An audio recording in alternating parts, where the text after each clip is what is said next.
Le scandale Olympus continue de miner le monde de l'entreprise japonaise. Depuis des années, la société dissimulait des pertes astronomiques et maquillait ses comptes. La presse évoque même des liens possibles avec la mafia. L'action de ce groupe japonais d'appareils photo et d'équipements médical a perdu 50% de sa valeur depuis le début de l'affaire. C'est Michael Woodford, l'ex-PDG de l'entreprise, qui a dénoncé la fraude à la presse.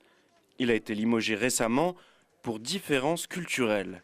Le voilà de retour au Japon pour s'expliquer aux autorités. Parce que je me suis mis dans cette situation, beaucoup de gens pensent que je suis fou. Mais de nombreux collègues me soutiennent malgré la propagande d'Olympus. Et je ne pense pas qu'il y ait un problème avec les employés. Le problème, c'est que pour certains, y compris dans le personnel de l'entreprise, c'est lui qui est responsable de la débandade du groupe, justement parce qu'il a dénoncé ces malversations. Si plusieurs actionnaires estiment qu'il est le seul à pouvoir redresser Olympus, des observateurs jugent improbable qu'il puisse retrouver sa place de PDG.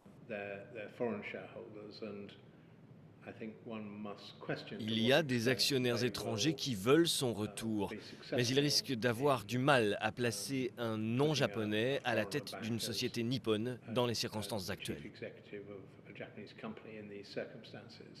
M. Woodford se dit prêt à revenir à la tête du groupe, auquel il appartient depuis 30 ans. Mais il demande la démission des membres du conseil d'administration actuel qu'il juge complices des dissimulations. Les administrateurs vont devoir partir pour que le conseil puisse retrouver sa crédibilité. Si je reprends les rênes, moi ou un homme d'affaires japonais qualifié, alors la société pourra aller de l'avant et redevenir forte. Les autorités japonaises examinent à la loupe les sociétés rachetées par Olympus pour masquer ses pertes.